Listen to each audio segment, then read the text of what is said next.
আসসালামু আলাইকুম প্রিয় বন্ধুরা, কেমন আছেন?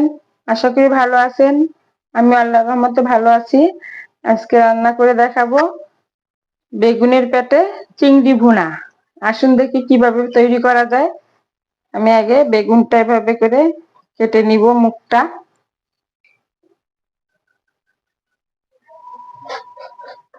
যে মুখটা কেটে নিলাম,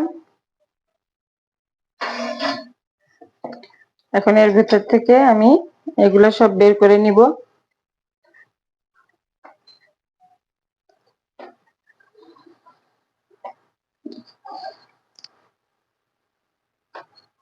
যে পুরো ইয়েটা বের করে নিলাম। দেখতে থাকুন কিভাবে আমি বেগুনের পেটে চিংড়ি ভুনা করি। আমি কিন্তু বেগুনের ভিতরের অংশটা ফেলে দিব না, এখানে রেখে দিলাম।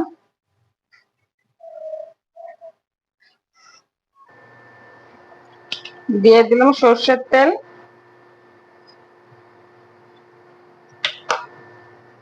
ভুনা করতে কি কি লাগে দেখতে থাকেন আপনারা। দিলাম কিছু পেঁয়াজ,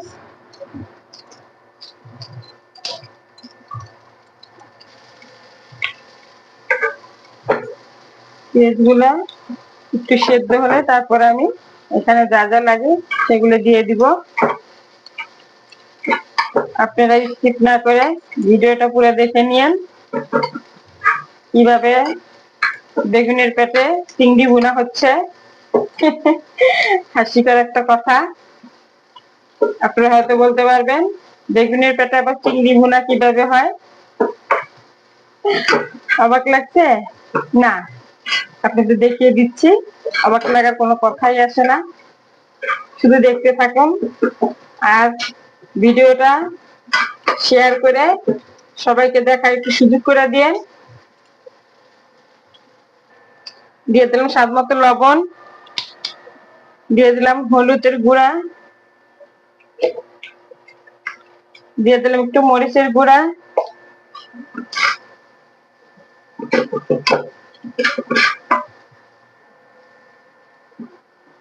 দিয়ে দিলাম বেগুনের ভিতরে যে অংশটা ছিল ওই অংশটা দিয়ে দিলাম।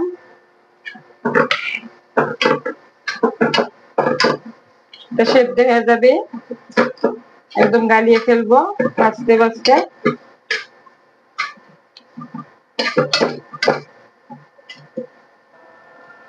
এবার দিয়ে দিলাম চিংড়ি। চিংড়ি খোসা ছাড়িয়ে ধুয়ে রেখেছিলাম।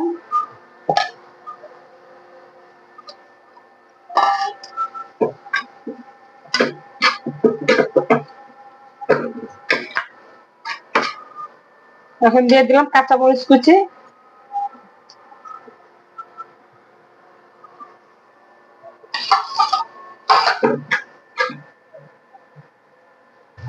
এখন দিয়ে দিলাম এখানে চিংড়ি মাছের মাথাগুলো বেটে নিয়েছিলাম, বেটে এগুলো দিয়ে দিলাম।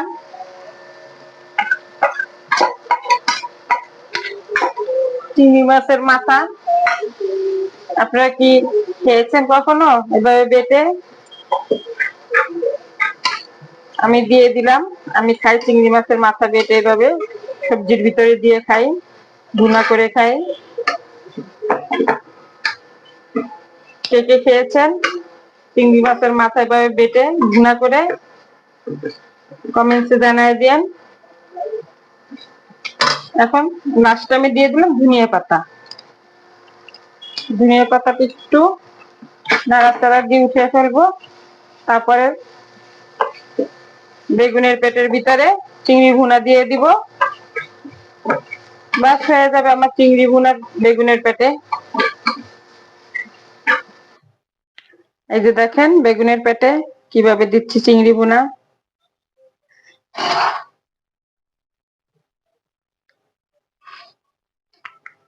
এই যে এভাবে চিংড়ি গুলা সব দিয়ে দিব ভুনা গুলা।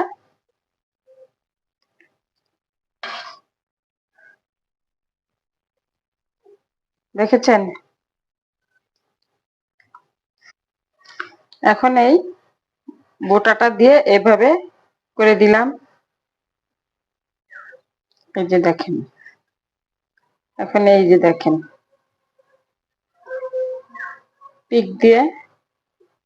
টুথপিক দিয়ে আমি এটা আটকিয়ে দিলাম।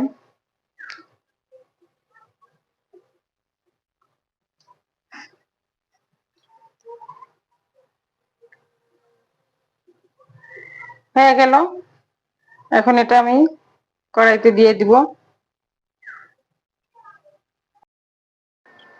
এখন দিয়ে দিলাম বেগুনটা ফ্রাই প্যানের উপরে।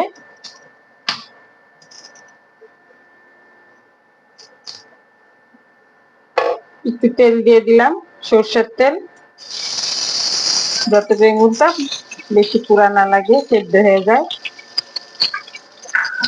সেদ্ধটা অবশ্যই হবে ইনশাল্লাহ, দেখতে থাকেন আপনারা।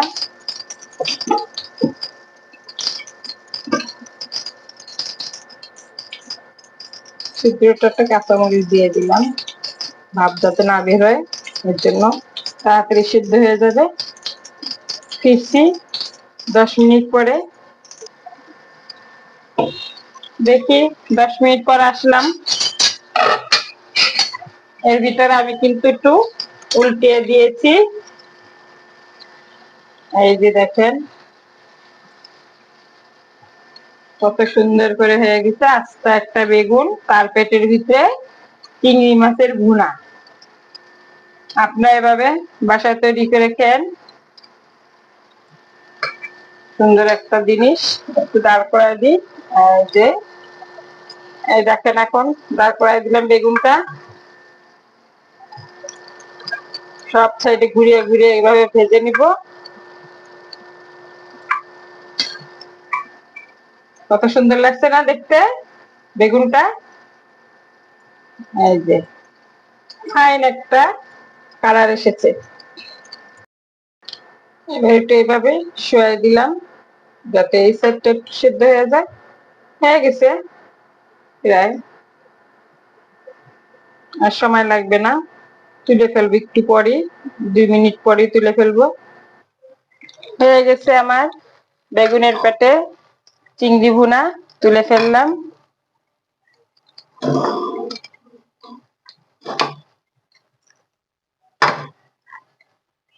এই যে দেখেন কত সুন্দর ফাইন একটা বেগুনের রেসিপি হয়ে গেল। হয়ে গেছে আমার বেগুনের রেসিপিটা। আপনাদের যদি ভালো লেগে থাকে তাহলে অবশ্যই বাসায় এভাবে তৈরি করে খাবেন। নতুন একটা পদ্ধতিতে চিংড়ি ভুনা করলাম। অতিথি মেহমান আসলে তাদের সামনে এভাবে দিলে তারা অবাক হয়ে যাবে। যে দেখেন ভিতরে কত সুন্দর কালারটা হয়েছে, ভিতরের কালারটাও একদম ভরপুর রয়েছে, সেদ্ধ হয়ে গেছে একদম। তা আমার রেসিপিটা যদি ভালো লেগে থাকে অবশ্যই অবশ্যই বাসায় ট্রাই করবেন, আর একটা সাবস্ক্রাইব করে দিয়েন। Thank you. আসসালামু আলাইকুম।